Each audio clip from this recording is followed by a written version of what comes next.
자, 첫 번째 지문은 과학 지문입니다. 여러분들 사실 이 지문 자체의 길이가 길지도 않고 짧은 편이죠. 내용도 크게 막 어렵지는 않아요. 그쵸? 아마 문제 풀면서 내용이 어려워서 이걸 내가 지금 해설을 들어야 되나 싶을 정도일 수도 있어요. 그럼에도 불구하고 왜 이걸 선택했느냐라고 하면 짧긴 하지만 글의 짜임이 되게 좋은 편이에요. 그래서 여러분들이 글을 읽을 때 어떻게 읽어나가야 되는지 그 과정을 보여주기 좋은 지금 지문이어서 선정을 했어요. 그래서 여러분들도 이걸 수업을 들을 때 내용에 파묻히지 마시고 일단은 본인의 독해 과정을 먼저 생각해 보세요. 난 이거 읽을 때 여기서 이런 생각을 했었던가? 이거 그 다음 내용 어떻게 이었지? 라고 하는 식으로 본인의 독해 과정을 쭉 떠올려 보시고 그리고 이제 쌤의 독해 과정을 이제 쭉 보여주겠죠? 그러면 비교를 한번 해주세요. 비교를 하면서 내가 지금 저걸 놓쳤구나. 저런 생각을 했어야 되는구나. 라는 게 있으면 다음번 자기가 독해할 때 그거를 써먹을 수 있게끔 그래서 독해 과정에서 본인의 이제 독해 과정에 부족한 점을 좀 더 보완하고 내가 잘하는 부분이 있다, 강점이 있다라고 하면 그 강점은 더 뭐 하시면 돼요? 잘 할 수 있게끔 챙기시면 됩니다. 아시겠죠? 그래서 강의를 듣는 포인트를 짚어드렸으니까 자, 내용을 마저 보도록 하죠. 일단 첫 번째 문단부터 보도록 할 거예요. 자, 첫 번째 문단에서 여러분들이 늘 챙기셔야 되는 건 뭐냐면 화제를 챙겨야죠. 이 글이 무엇에 대해서 이야기할 것인가 이거 챙겨야 되고 또 하나는 첫 번째 단락에서는 이제 전개 양상이라고 보통 얘기를 하죠. 글이 어떻게 전개될 것인가 다시 말해서 안내를 해준다는 거예요. 안내를 해주는 만큼 여러분들이 첫 번째 단락을 잘 읽는다라고 하면 그 다음에 무슨 내용이 나올지 이미 첫 번째 단락에서 어느 정도 예측이 가능하다라는 거예요. 그래서 그거 생각하시면서 첫 번째 단락. 과거에는 물질이 더 이상 쪼개지지 않는 작은 원자들로 구성되어 있다고 생각되었지만 이라고 돼 있죠. 자, 쌤이라고 한다면 이 생각되었지만 요 부분에서 일단 체크를 할 겁니다.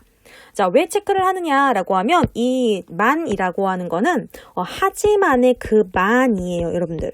우리 접속 부사 할 때 많이 배우잖아요. 초등학교 때부터 배울걸요? 하지만이라고 하는 거는 뭘 나타냅니까? 앞뒤의 대조, 상반, 그쵸? 차이점. 자, 이 얘기는 즉슨 우리가 지금 이 문장을 읽어나가면서 뭘 체크해야 된다는 거야?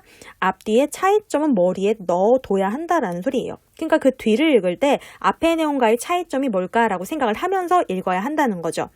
자, 오늘날에는 원자가 전자, 양성자, 중성자로 구성된 복잡한 구조라는 것이 밝혀졌다라고 돼 있을 때 쌤이라고 한다면 일단 여기에 과거라는 게 나왔고 오늘날이라고 나왔으니까 일단 요 두 개가 대조되는구나. 그 다음 또 하나는 물질이 더 이상 쪼개지지 않는 작은 원자로 구성되어 있다라고 했는데 오늘날에는 원자가 전자, 양성자, 중성자로 구성된 복잡한 구조라는 게 밝혀졌대요. 여러분들 여기에서 차이를 어디도 둘 거예요? 쌤은 차이를 이렇게 둘 거예요. 쓰인 그대로 보는 게 아니라 쪼개지지 않아? 근데 여기는 전자, 양성자, 중성자로 구성되었어? 그러니까 과거에는 원자라고 하는 것들을 뭐라고 생각을 했었는데 얘는 쪼개지지 않는다 라고 생각을 했는데 이게 현재로 오면서는 결국에 뭐해졌다? 쪼개진다 라고 생각을 했다라는 거죠. 그럼 다른 말로 바꾸게 되면 앞에는 단일 구성이라고 생각한다면 뒤에는 굉장히 복잡한 구조라고 생각을 한다라는 거예요. 그래서 일단 둘의 차이를 이렇게 잡겠죠. 그리고 여기에서 덩달아 지금 화제가 제시가 된 거잖아요. 뭐에 대한 설명이다? 원자에 대한 설명이다. 그래서 이 글에 일단 화제는 원자로구나. 지문에다 표시를 할까요? 자, 원자로구나 라는 거 생각할 거고 그 다음에 쌤이 아까 전개 양상도 첫 번째 단락에서 잡을 수 있다고 했잖아요. 나왔어요. 어느 부분에 나올게요? 쌤이 가로챈 부분에 나왔어요. 지금 여기에 전자, 양성자, 중성자로 구성됐다라고 나왔잖아요. 이건 단순히 쪼개진다라는 설명뿐만 아니라 그래서 이렇게 쪼개지니까 이 순서대로 설명하겠다라는 것과 마찬가지예요. 그러니까 이걸 읽었을 때 쌤은 화제는 원자고 그 다음에는 전자, 양성자, 중성자가 나올 거야 라고 생각을 하고 그런 다음에 그게 맞을까? 아닐 수도 있잖아. 그쵸? 사람이 늘 예측한 게 다 맞을 수는 없으니까 그게 맞을까? 라고 생각하면서 그 다음을 읽을 거야. 다만 전자가 먼저 나오지 않을까? 요 생각하겠죠. 그러면서 확인을 해요. 두 번째 단락. 자, 음전기를 띠고 있는 전자는 이라고 했으니까 쌤의 생각이 일단 맞았네요. 음전기를 띠고 있는 전자라고 했으니까 자, 정보는 취합을 해야죠. 음전기. 세 입자 중에 가장 작고 가볍다라고 했으니까 가장 작고 가볍다. 그리고 1897년에 톰슨이라고 했을 때, 자, 톰슨, 인간 나오면 동그라미를 치세요. 왜 동그라미를 쳐야 될까? 이 인간이 중요해서? 인간? 이 전문가가 중요해서? 아니요. 이 전문가가 얘기하고자 하는 게 중요한 거죠. 근데 그 시작점으로 쳐주는 거예요. 여기서부터 내가 중요한 내용을 들어갈 거야. 그러니까 나 자신한테 야 집중해라는 의미로 칠 겁니다. 자, 그래서 톰슨에 일단 칠 거고, 기체 방정관 실험에서 음전기의 흐름을 확인하여 전자를 발견하였다라고 했으니까 아, 전자를 처음에 발견했구나. 자, 이렇게 밑줄을 치면서 내가 정보를 취합하는 게 능하다라고 하면 그렇게 하셔도 되고요. 나는 좀 이런 게 약해. 나는 이과랑 좀 거리가 멀어 라고 한다면, 내용을 기억하기 힘들다라고 하면 빠르게 정리하는 것도 하나의 방법이에요. 지금 이거 같은 경우 음전기라고 했으니까 쌤이라고 한다면 음전기 그냥 이렇게 마이너스 칠 거예요. 이게 다 쓸 필요가 없죠. 왜냐면 나만 알아보면 되거든요. 그래서 나만 알 수 있게끔 빠르고 정확하게 지금 체크를 해두는 거예요. 가장 작고 가볍다라고 했으니까 가장 뭐하다? 작고, 그리고 가벼움. 뭐 요 정도. 그리고 난 다음에 아까 톰슨이 뭐였어? 발견했다라고 했으니까 톰슨이 알아냈구나. 그리고 나서 같은 음전기를 띠고 있는 전자들은 서로 반발함으로 라고 했으니까 아, 같은 음전기는 서로 반발. 그 다음에 원자 안에 모여있기가 어렵답니다. 그렇죠. 서로 반발하니까. 이에 전자끼리 흩어지지 않고 원자 형태를 유지하는 이유를 설명하기 위해서. 자, 톰슨이 나온 이유는 얘가 전자를 발견했기 때문이기도 하지만 뭘 설명한 거야? 전자끼리 흩어지지 않고 원자의 형태를 유지하는 이유도 설명을 해준 거죠. 그래서 서로 반발함에도 불구하고 뭘 이루고 있는 이유가 형태를 유지하고 있는 이유. 형태 유지를 어떻게 하고 있을까라는 걸 설명하기 위해서 건포도빵 모형을 제안했답니다. 그럼 여기에 모형 같은 게 나왔으면은 가급적 어떻게 체크를 해두는 게 좋겠죠? 자, 톰슨이 뭐 한 거야? 제안을 한 거야.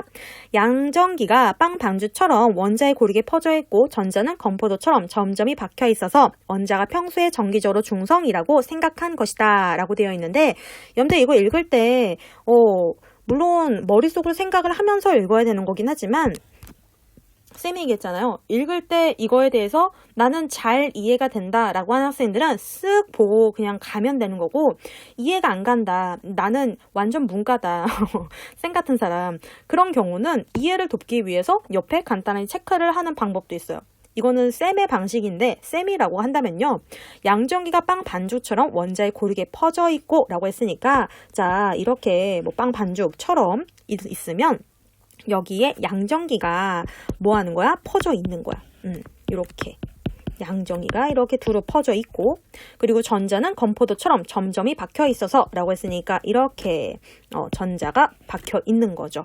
자, 이렇게 있어서 원자가 평소에 정기적으로 중성이라고 생각한다. 그러니까 얘네를 평소에 뭐라고 생각했다는 거야? 중성이다 라고 생각을 했답니다. 쌤은 이런 식으로 그림을 간단히 그리면서 이게 뭔지를 이해하려고 해요. 그냥 이게 쓱 보면서 이해가 되는 학생들은 굳이 할 필요가 없는 작업이지만, 내가 과학에 취약하다, 그리고 이거를 그냥 읽어서는 뭔지 모르겠다라고 한다면 이해해보려고 노력을 해보는 건 중요합니다. 그래서 이렇게 표현을 했대요. 그리고 이제 단락이 끝났어. 단락이 끝났다는 거는 그 화제에 대한 이야기가 일단락이 됐다는 거거든요. 그러니까 쌤은 여기를 읽었을 때 전자가 끝났네. 그럼 그 다음에 아까 글 소개했잖아요. 양성자 나오지 않을까? 그 생각하면서 그 다음 단락 볼 거예요. 자, 확인을 했더니 양전기를 띠고 있는 양성자는 이라고 한 게 나왔죠. 양성자, 아까 얘기한 대로 전자, 양성자, 아까 중성자였는데 양성자가 나온 걸 확인했어요. 양전기를 띠고 있는 양성자는 이라고 했으니까 쌤의 생각이 일단 맞았다라는 거 확인할 수 있죠. 그리고 그러면 이제 난 옆에다가 뭐를 정리를 해야겠다. 양성자를 정리를 해야겠구나. 요 생각하면서 마저 보겠죠. 그리고 양전기를 띠고 있으니까 얘는 일단 플러스가 될 거예요. 자, 전자보다 대략 이 정도 무거워서 라고 했으니까 필요한 키워드는 전자보다 무겁다 라고 하는 키워드가 필요하죠. 그러면 쌤은 이런 식으로 전자보다 무겁다. 이런 필기는 누구만 알면 돼? 나만 알면 되는 거야. 이건 쌤이 그냥 나는 이렇게 하면 알 수 있어 라는 차원으로 하는 거지 이렇게 하라고 강요하는 게 아니에요. 아시겠죠? 본인이 어떻게 하면 더 쉽게 빠르게 내가 지금 요약을 할 수 있을까라는 거 한 번쯤 고민을 해보세요. 작은 에너지로 전자처럼 분리해내거나 가속시키기가 쉽지 않답니다. 그러나 라고 해서 여기도 뭐가 나왔니? 그러나가 나왔죠. 그러나가 나왔으면 뭘 생각해야 돼? 상반. 그쵸? 차이점. 차이점이 뭘까 생각하면서 그 다음 읽는 거예요. 1898년 마리키리가 라고 했으니까 마리키리 동그라미 치겠죠? 쌤이 아까 얘기했죠. 톰슨 동그라미 칠 때 여기가 시작점이라는 의미, 여기서부터 집중해 라는 의미로 친다라고 했어요. 천연 광물에서 라듐을 발견한 이유, 얘는 라듐을 발견했대. 새로운 실험이 가능해졌다. 자, 여기서 여러분들 무슨 생각해야 돼? 아니 갑자기 마리키리 나오고 왜 라듐이 나왔어? 이 생각해야죠. 이 이야기가 나온 이유는 앞에 것 때문에 나온 거란 말이야. 앞에 거의 차이점 때문에. 앞에 뭐라고 했냐면 양전기라고 한 걸 띠고 있는 양성자가 무겁고 작은 에너지로 전자처럼 분리해내거나 가속시키기 쉽지 않았대. 그러니까 전자는 다른 말로 이렇게 작은 에너지로 분리가 가능하고 가속이 쉬웠다는 소리잖아. 그렇죠? 근데 그렇지 않았다라고 하면서 마리키리가 나왔단 말이야. 그러면 분명히 앞에 나와 있는 부분하고 연결관계 지으면서 차이점을 생각할 거면서 차이점 때문에 나왔을 것이다 라고 생각하면서 마저 확인을 해야 되는 거예요. 라듐을 발견한 이유도 앞에 거랑 관련이 있을 거야. 라듐은 강한 방사선 물질이어서 양전기를 띤 알파 입자를 큰 에너지로 방출한답니다. 일단 마리키리가 라듐을 발견했는데 이 라듐이라고 하는 게 양전기를 띠고 있는 알파 입자래요. 양종이라고 관련이 있으니까 나왔겠죠. 그래서 큰 에너지로 방출을 한답니다. 그리고 나서 1911년에 러더퍼드는 이라고 했으니까 뭐야 갑자기 러더퍼드로 또다시 뭐했어? 바뀌었어요. 그럼 여러분들 여기 양성자에 빠르게 정리를 해둬야겠죠. 아까 쌤은 양성자 플러스만 정리를 했는데 뭐한다? 작은 에너지로 분리 힘들다라고 했었잖아. 자, 작은 에너지로 분리라던가 가속이라고 한 게 힘들답니다. 그래서 누가 나왔었고 양성자의 제일 첫 번째로 마리 퀴리가 나왔고 마리 정도만 쓸 거예요. 그리고 난 다음에 라듐을 발견했다고 했죠. 라듐. 그리고 얘는 아까 양전기를 띤 알파 입자를 큰 에너지로 방출한다 라고 했으니까 양전기를 띤 알파 입자를 큰 에너지로 방출을 했어요. 그럼 여기에서 눈에 띄는 건 일단은 큰 에너지, 그 다음에 작은 에너지. 아까 작은 에너지 분리하는 건 전자였으니까 요게 차인가? 라는 생각하면서 마저 보겠죠? 자, 그리고 나서 두 번째 갑자기 누가 나왔어? 러더퍼드가 나왔어. 라듐에서 방출되는 알파 입자를 얇은 금박에 충돌시키는 실험을 했답니다. 그 결과 알파 입자는 금박의 대부분을 통과했지만 일부 지점들을 통과하지 못하고 튕겨나갔다라고 해서 자, 실험에 뭐가 나왔어? 이런 실험을 했고 그리고 실험의 결과가 나왔잖아요. 그럼 이런 것도 마찬가지. 내가 머리에서 그냥 그려진다라고 하면 지나가면 되는 거고 쌤처럼 안 그려진다라고 하면 생각을 하는 거지. 라듐에서 뭘 했었고 방출되는 알파 입자를 큰 얇은 금박에 충돌시키는 그러니까 이게 그냥 임의로 라듐이라고 한다면 여기에 얇은 금박이라고 하는 거에 뭐 했어? 알파 입자를 내보낸 거죠. 충돌을 시켰어. 그 결과 알파 입자는 금박의 대부분을 통과했다라고 했으니까 그냥 통과를 쭉 할 수 있는데 그런데 일부 지점을 통과하지 못하고 튕겨나갔다라고 했으니까 이런 건 통과 나간 거죠. 자, 그랬더니 이 실험을 통해서 러더퍼드는 양전기가 빵 반죽처럼 원자 전체에 퍼져 있는 게 아니라 아주 좁은 구역에만 모여 있다라는 걸 알게 됐대. 아주 좁은 구역이 요 튕겨나온 구역이라고 볼 수 있겠죠. 자, 그렇게 알게 되었고 이 구역을 원자핵이라고 했답니다. 아, 여기 이 동그라미 얘가 무엇이구나? 원자핵이구나. 자, 요거를 일단 발견을 했답니다. 그리고 그 실험 결과를 바탕으로 태양이 행성들을 당겨 공전시키는 것처럼 양전기를 띠는 원자핵도 전자를 잡아당겨 공전시킨다는 태양계 모형을 제안하여 톰슨 모형을 수정했대요. 그럼 여러분들 여기서 뭐 생각해야 돼? 이게 마리키리가 라듐을 발견했기 때문에 러더퍼드가 뭘 발견할 수 있어? 원자핵이라는 걸 발견할 수 있었어. 그쵸? 그리고 이 원자핵이라는 걸 통해서 태양이 행성들을 당겨서 뭐 하는 것처럼 공전시키는 것처럼 자, 양전기를 띠는 원자핵이라고 했으니까 원자핵은 일단 뭘 띠는 거고 양전기를 띠고 있는 거고 이렇게 원자핵이 있다라고 한다면 얘가 전자를 뭐 한대? 여기 전자가 있을 거 아니야? 이거를 잡아당긴대. 그러면서 공전시킨다라고 했으니까 자, 잡아당기면서 뭐 한다? 공전을 시킨다. 라고 하는 것. 이렇게 돌린다라는 소린 거잖아. 계속 잡아당기면서 뭐 한대? 이런 식으로 공전을 시킨대요. 자, 이렇게 해서 톰슨의 모형을 수정하였다라고 했으니까 아까 톰슨의 모형이 뭐였지? 빵 방죽에서 양정기에 이렇게 둥둥둥 있으면 전자가 건포도처럼 박혀 있는 거였잖아. 그래서 전체적으로 중성이다라는 거였는데 이걸 지금 어떻게 수정한 거야? 아니야. 안에 양전기를 띠고 있는 전자가 있는 거고 전자핵이 있는 거고 이 전자핵이 무엇을? 이 여기 나오는 전자를 잡아 당기는 거야. 음전하를 잡아 당기는 거야 라고 수정을 한 거죠. 그러면은 여러분들 여기서 지금 단순히 전자 그 다음에 양성자 이런 것들을 설명하고 있는 거에 그치는 게 아니라 모형들이 나왔잖아요. 이 모형은 어떻게 형태를 유지하고 있는가. 그죠? 모형은 형태를 유지하고 있는가 해서 톰슨 설명 나왔고 그 다음에 러더퍼드에 대한 설명이 나왔다라는 것까지 나왔어요.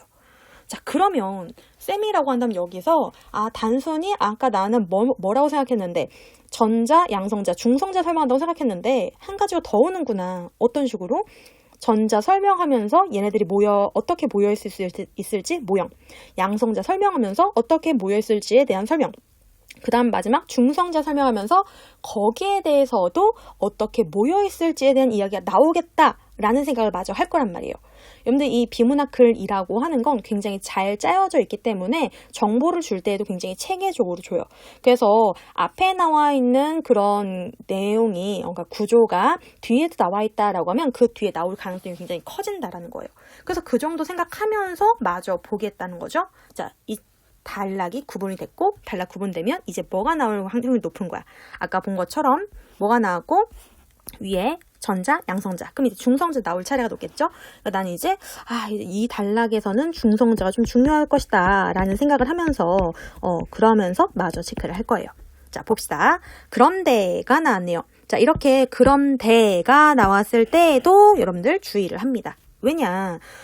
그러나 하지만이라고 하는 것도 우리가 역접이라고 해서 상반, 화제를 전환해 주잖아요. 자, 이 화제 전환해 줄 때 앞에 나왔던 하지만, 그러나 이런 것들은 상반이에요. 차이점. 무조건 내용이 대조되어야 한다라는 거예요.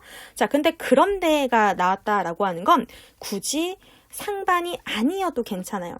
뭐가 포인트냐라고 하면 화제가 바뀐다라고 하는 게 포인트. 화제 전환. 다시 말해 화제 전환이 포인트이다 라고 하는 얘기인 즉슨 얘가 내용이 상반이 아니어도 화제는 달라진다 라는 거죠. 그래서 약간의 미묘한 차이가 있어요. 화제를 바뀔 때 그런데 라고 하는 거 범주가 훨씬 넓은 거죠. 그래서 여러분들은 여기에서 화제가 바뀌었구나. 하지만 상반이 아닐 수도 있다 라는 생각하면서 마저 보는 거예요. 러더퍼드의 모형은 각각 원자에 나타나는 고유한 스펙트럼을 설명하지 못했다라고 해서 여기서 지금 한계가 나왔죠.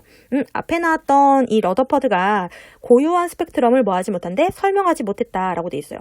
근데 여기에서 우리는 이 말이 처음 나왔어. 무슨 말인지 몰라요. 그쵸? 그럴 때는 그냥 수긍해. 아, 그렇구나. 뭔지 모르겠지만 고유한 스펙트럼을 설명하지 못했구나. 한계로구나. 그 정도 생각을 하는 거죠. 자, 그러면서 그 뒤를 보게 되면 1913년에 닐스 보어는 인간 나왔으니까 동그라미 전자가 핵 주위에 특정한 궤도만을 돌 수 있다는 에너지 양자와 가설이라는 걸 제안했답니다. 전자가 핵 주위를 특정한 궤도만을 돌 수 있다라는 에너지 양자와 가설이라는 거를 뭐 했대요? 제안했대요. 여러분들 이게 나왔을 때 그렇구나 하면서 무슨 생각하는데 이게 왜 나왔지? 이 생각도 마저 하셔야죠. 이게 왜 나왔지 생각하지 않고 그렇구나 하면은 내용이 뭐예요? 다 따로 가잖아. 이게 앞에 나온 내용은 닐스 보어라는 애가 그 앞에 러더퍼드가 한계를 제시한 다음에 나왔어요. 그 얘긴즉슨 닐스 보어가 그 한계를 뭐 했다라는 거 보완했다거나 아니면 극복했다거나 뭐 이런 차원에서 나왔을 것이다 라는 생각하면서 봐야 한다라는 거예요.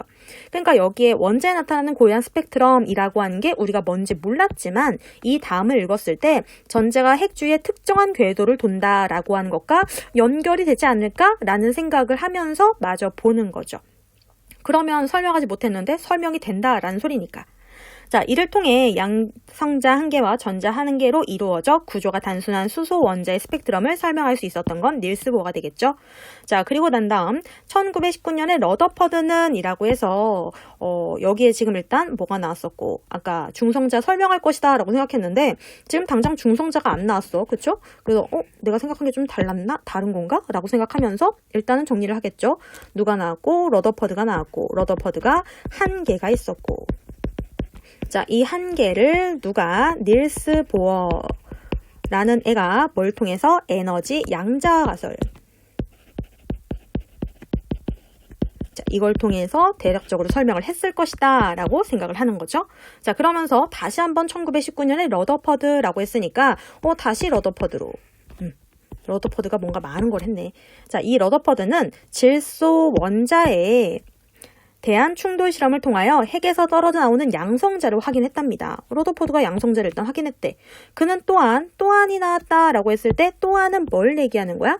또한은 대등이야. 그래서 앞에 나온 것과 이제 같은 등가의 정보를 주겠다라는 걸로 이해를 해주시면 돼요. 그럼 앞에는 이 실험을 통해서 알게 된 거잖아. 그럼 이 실험을 통해서 알게 된 게 이거 하나만 있는 게 아니라 하나 더 있다라는 거죠. 핵 속에 전기를 띠지 않는 입자인 중성자가 있다는 것을 예측하였다라고 했으니까 두 번째. 쌤의 생각과는 조금 차이가 있긴 하지만 일단 중성자가 나왔어요. 그래서 러더퍼드가 뭐 있구나? 예측했구나 라고 하는 것 잡으셔야죠. 여러분들 러더퍼드는 중성자를 예측했답니다. 그리고 이런 표현이 나왔을 때는 주의를 해두시는 게 좋아요. 왜냐면 문제를 많이 풀어보잖아? 이런 거 약간 말장난을 많이 치거든. 그래서 이런 건 좀 주의를 하면서 그 뒤에 1932년에 체드윅은이라고 해서 다시 인간이 나왔어요. 체크를 해야겠죠? 전기적으로 중성이며 질량이 양성자와 비슷한 입자인 중성자를 얘가 발견을 했네. 그러니까 러더퍼드는 예측을 한 거고 거기에 대한 확인 작업을 한 게 누가 되는 거야? 그게 체드윅이 되는 거죠. 자, 체드윅이라는 사람이 확인 작업을 한 거예요. 그래서 그 다음 보니까 여기에 중성자에 대한 설명이 지금 슬쩍 나와 있잖아요. 중성이면서 당연히 중성자니까 중성이겠지. 이건 안 써도 되는 정보이긴 해요. 자, 그러면서 무엇이다? 얘가 양성자 비슷하다. 질량이 양성자와 비슷하다라고 했으니까 양성자와 비슷. 무게. 이렇게 되겠죠. 자, 이런 걸 발견했대. 그리고 1935년에 일본에 유카와 히데키는 이라고 해서 일단 인간 나왔으니까 체크하고 중성자가 중간자라는 입장을 통해 핵력을 작용하게 하여 양성자를 잡아당긴다라는 가설을 제안했대요. 이게 왜 나왔지? 이게 왜 나왔지라고 했을 때 뭐 하셔야 돼요? 생각하셔야 돼요. 어떤 거? 지금 우리한테 주어진 정보는 중성자에 대한 정보야. 근데 아까 여기서 안 끝났잖아. 계속 뭐가 나왔어? 얘네들이 어떻게 구성을 하고 있는가? 왜 얘네들이 흩어지지 않는가? 거기에 대한 설명이 나올 거다라는 생각해야 되는 거고 만약에 못한다라고 하더라도 읽으면서 뒤늦게라도 그래서 나왔구나 요 정도 생각하셔야 돼요.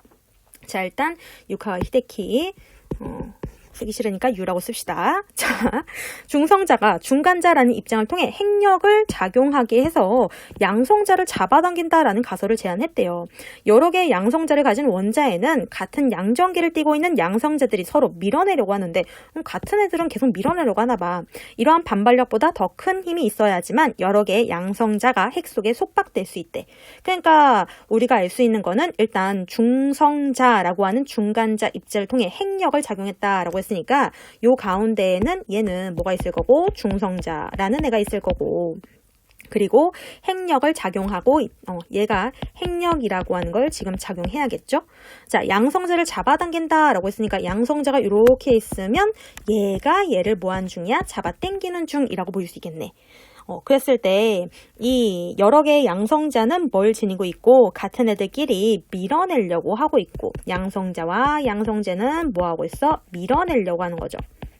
밀어내려는 힘이 있고 그런데 이러한 반발력보다 더 큰 힘이 있어야지만 이라고 했으니까 밀어내는 힘은 다시 말해 반발력.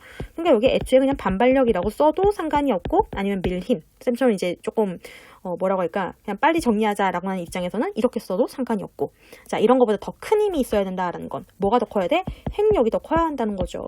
자 핵력이 더 커야 돼. 잡아 당기는 힘. 이건 뭐야? 당기는 힘이죠. 당기는 힘. 자, 이렇게 쓰게 되면 여러 개의 양성자가 핵 속에 뭐 할 수 있대? 속박이 될 수 있대요. 이렇게 그냥 유지가 되는 거죠. 그의 제안을 이용하면 양성자들이 흩어지지 않고 핵 안에 모여 있음이 설명이 된답니다. 그래서 우리가 지금 읽었던 부분들이 지금 내용을 보니까 크게 무슨 내용인 건데 원자에 관한 이야기인 건데 이 원자를 구성하는 전자, 양성자 그리고 뭐에 대해서 중성자에 대한 설명을 했었고 그리고 얘네들이 어떻게 하면 이렇게 모여 있을 수 있는가에 대해서 톰슨의 모형이 나왔고 그 다음에 러더퍼드의 모형이 나왔고 그리고 세 번째로 이제 유키와 히데키라고 하는 애의 뭐가 나왔다? 모형이 나왔구나 라는 정도로 내용 정리를 할 수 있겠죠. 이게 머리에서 이루어지는 만큼 내가 필기를 할 수 있는 내용은 적어져요. 지금 쌤은 이제 이렇게 필기하는 것들을 좀 보여주려고 물론 이게 글씨를 잘 쓰진 않았네요. 하지만 최대한 보여주려고 쌤이 옆에다 정리를 해놓은 거고 여러분들 여기서 쌤은 이제 이 정도 정리를 한다라고 했지만 사실 이거보단 조금 덜 하긴 합니다. 왜냐면 그때 읽히는 거에 따라서 좀 더 내가 기억을 할 수 있다라고 하면은 그냥 이렇게 체크만 하는 거죠. 하지만 내가 이해하지 못하겠다라고 하면 차라리 빠르게 뭐 하는 거야? 옆에다가 정리를 하는 거예요. 이 정리하는 게 처음에 이렇게 학생들이 할 때는요. 내가 읽고 생각하고 그리고 나서 정리를 하죠. 시간이 오래 걸려요. 쌤도 그걸 모르는 건 아니에요. 근데 이걸 계속 버릇해야지 본인이 어떻게 하면 빠르게 정리를 할 수 있는가라고 하는 방안이 나와요. 앞에서 아무리 쌤이 이렇게 정리를 해 라고 하더라도 이게 본인한테 와닿지 않으면 정리가 안 되는 거거든요. 그래서 여러분들이 실제로 글을 한번 읽어보면서 나는 어떻게 정리하는 게 참 빠르게 되겠다. 그리고 어떻게 하면 덜 쓰겠다. 그러니까 덜 쓰는 거 좋아하잖아 너네들. 그쵸? 최대한 어떻게 하면 덜 쓰면서 내가 빠르게 이 내용을 정확하게 파악할 수 있을까. 이런 것들을 연구를 한번 해보세요. 그래서 이게 되게 체화가 되면 글을 읽을 때 옆에 정리가 돼요. 그러면 이게 뭐가 되는 거야? 동시에 일어나는 거잖아요. 시간이라던가 정확성이라던가 이런 게 진짜 많이 향상이 됩니다. 그래서 막 귀찮다고 그냥 넘어가지 마시고 지금은 고민을 해야 할 때예요. 여러분들 고2 때 고민을 해야지 언제 고민을 할 거예요. 이 독해가 무서운 게 고2 때 안 하잖아요. 고3 때 이제 막 처음 하려고 하면은 이 작업을 그때 처음 해야 되는 거예요. 중도라는 게 없어. 그러니까 가급적 고2 때 시간이 조금 더 있을 때 이런 것들을 하고 넘어가도록 할게요.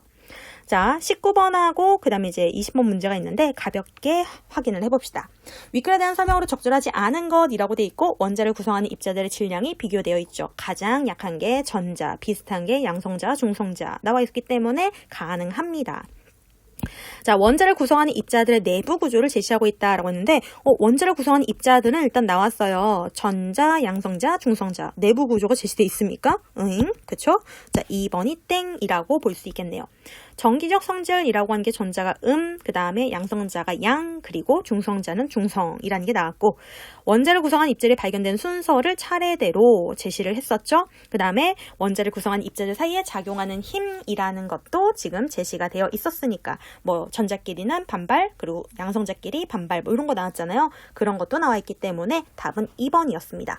자, 20번 보게 되면 윗글에 대한 이해로 적절한 것이라고 했는데 답이 어디부터 1번에 그냥 바로 나와버리죠. 라듐이 발견되었기 때문에 원자 핵을 이제 발견할 수 있는 아까 그 금속 나오는 그 실험 있잖아요. 이렇게 이게 라듐이라고 했을 때 퉁퉁 하고 나가는데 얘만 이렇게 나오더라. 그래서 원자 여기 있다라고 하는 거 나왔으니까 1번이 적절이라고 볼 수 있겠죠. 자, 나머지는 적절하지 않기 때문에 일단은 패스하겠습니다. 그래서 첫 번째 지문을 우리가 함께 본 상태고요. 여기서 혹여나 쌤이 지금 해설을 하지 않았는데 저는 오히려 이 부분이 모르겠는데요 라고 하는 게 있으면 뭐 댓글이라던가 아니면 현장 조교분을 통해서 이렇게 질문을 남겨주시면은 거기에 대한 해설을 마저 이어나가도록 할게요. 아시겠죠?